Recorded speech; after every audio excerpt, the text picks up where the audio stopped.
నెక్నంపూర్లో మనకి ఇబ్రహీంబాగ్ నెక్నంపూర్ అని 2 చెరువులు ఉన్నాయి. పెద్ద చెరువు, చిన్న చెరువు అంటారు వాటిని. సో ఆ చెరువులు వల్ల డ్రైనేజ్ వల్ల పైనుంచి వచ్చి మొత్తం అప్ స్ట్రీమ్ అంతా కూడా ఇక్కడే డ్రైనేజ్ వస్తుంది. దానివల్ల విపరీతమైన దోమల సమస్యతోని ఇక్కడ మేము ఉన్న కాలనీ వాసులు అందరం చాలా సఫర్ అయ్యే వాళ్ళం. ఆ సఫర్ అయినప్పుడు అది బీఆర్ఎస్ గవర్నమెంట్ ఉండే. బీఆర్ఎస్ గవర్నమెంట్ అప్పుడు కూడా మేము చాలా ప్రెజర్ చేసాం. ఆ డెవలప్మెంట్ వర్క్స్ కావాలి, కొంచెం చెరువుని శుద్ధి చేయండి, లేకపోతే మాకు ఈ దోమలతోని డెంగ్యూ, మలేరియా లాంటి ఫీవర్ చాలా ఇబ్బంది జరుగుతుంది, అటువంటి సమస్యకు పరిష్కారం కావాలి అని చెప్పేసి మేము చాలా పోరాడినాం. అంటే మేము చుట్టుపక్కల కాలనీ వాసులు అందరం, ఫ్రెండ్స్ అందరం కలిసి ఒక గ్రూప్గా ఏర్పడి నెక్నంపూర్ డెవలప్మెంట్ సొసైటీ, లేక్ డెవలప్మెంట్ సొసైటీని ఒకటి ఏర్పాటు చేసుకొని ఒక క్రియాశీలకంగా పనిచేసి ఒక 100-200కి పైగా మీటింగ్లు పెట్టి గవర్నమెంట్తో కొట్లాడి, అప్పుడు కేటీఆర్ గారు మినిస్టర్ ఉండే హెచ్ఎండి.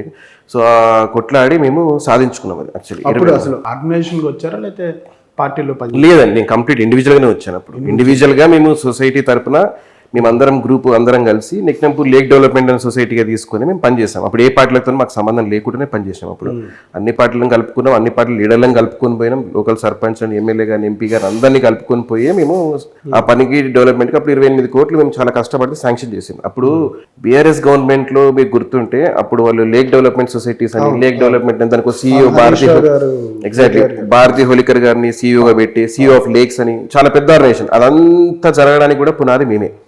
మా దగ్గర మేము పడ్డ మా శ్రమకి, మేము చేసిన మీటింగ్లకి కాకోకుండా మేము జనాల్లో అవేర్నెస్ తీసుకురావడానికి 5K రన్ అని, కైట్ ఫెస్టివల్ అని, లేడీ ఎంపవర్మెంట్ అని చెప్పి ప్రోగ్రామ్స్, చాలా ప్రోగ్రామ్స్ టేకప్ చేసాం. చాలా ప్రోగ్రామ్స్ టేకప్ చేసుకొని మేము గవర్నమెంట్లో ఒక మూవ్మెంట్ తీసుకొచ్చాం.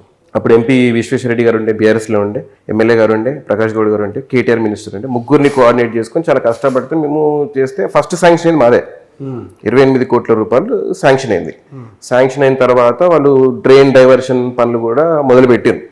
సో మేము అప్పుడు అందరం చాలా హ్యాపీగా ఫీల్ అయినాం. ఓకే, ఇంత మేము పడ్డ కష్టానికి ఒక ఫలితం దక్కింది, ఒక మూమెంట్ అయితే వచ్చింది.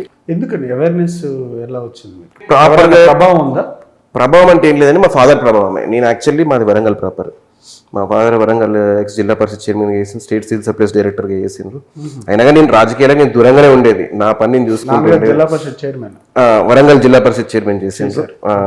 నేను పార్టీలకు అతీతంగానే పనిచేశాను. నేను కేవలం ఇక్కడికి వచ్చిన తర్వాత కూడా మా పని మేము ఉండేది, కానీ ఈ దోమలు ఇవన్నీ చూసి చేసుకోలేక అప్పుడు ఒక యాక్టివ్గా మనం కూడా చేయాలి, కాంట్రిబ్యూట్ చేయాలి సొసైటీకి అన్నట్టు చేసాం అన్నట్టు. చేసిన తర్వాత ఈ శాంక్షన్ అయిపోయిన తర్వాత ఇవన్నీ జరిగిన తర్వాత కూడా పనులు స్టార్ట్ అయిపోయినాక మేము అందరం ఎవరి పనులలో వాళ్ళు పడిపోయి ప్రశాంతంగా ఉన్నాం. అంటున్నాక అప్పుడు ఎంపీ ఎలక్షన్స్ వచ్చినాయి 2018, ఇఫ్ ఐఎమ్ నాట్ రాంగ్. 2018లో ఎంపీ ఎలక్షన్స్ వచ్చినాయి. ఎంపీ ఎలక్షన్స్ వస్తే అప్పుడు ఏం చేసామంటే మాకు చేసింది ఎవరు, ఎమ్మెల్యే ప్రకాష్ గౌడ్ గారు అప్పుడు ఎమ్మెల్యేగా ఆయన సపోర్ట్ చేశారు.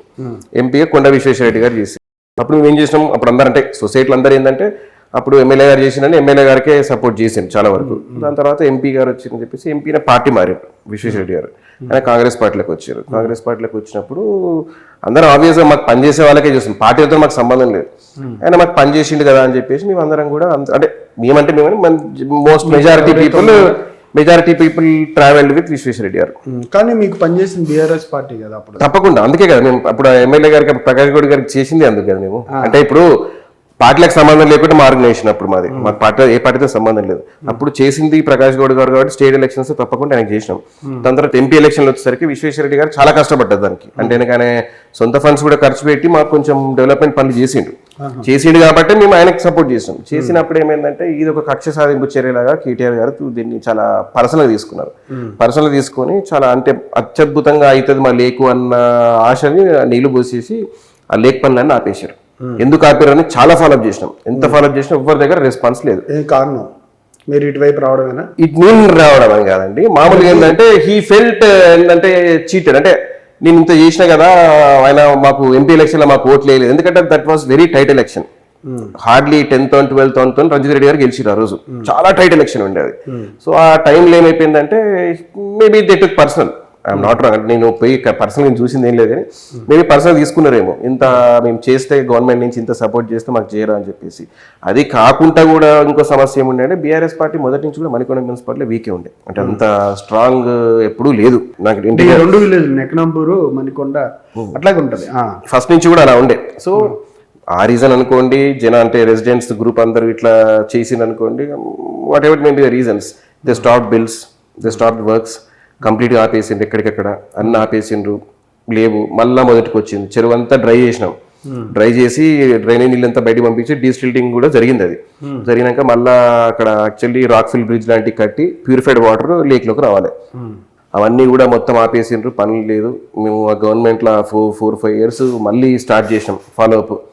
ఎన్ని చేసినా ఏం చేసినా ఫండ్స్ లేవు అనడం, ఏదేదో చెప్పడం. కానీ మా తర్వాత చెప్పుకున్న గండిపేట చెరువు అయింది, మాదాపూర్ లేక్ అయింది, అన్నీ అయిపోయినాయి. కానీ మాది మాత్రం అట్లా ఉన్నది. ఆ శిలాఫలకం ఇంకా అట్లే ఉంటుంది. ఆ శిలాఫలకాన్ని మేమే కాపాడుతున్నాం, దాన్ని ఏం కాకుండా అది చూపించాలి ఎప్పటికైనా అని చెప్పేసి అందరికీ అర్థం. ఇప్పుడు ఎందుకంటే ఇప్పుడు ఎలక్షన్ అంచనా ఏదండి, ఎన్ని కోట్ల రూపాయలు అంచనా? ఇప్పుడు 28 కోట్లకి ఏమో చేసిండండి. మేబీ ఒక 5-6 crores వర్క్ కూడా చేసారు. చేయలేదంటే చేసారు, చేసి బాక్స్ డ్రైన్ కట్టిండ్రు, కట్టేసి దాన్ని అక్కడికి వదిలేసి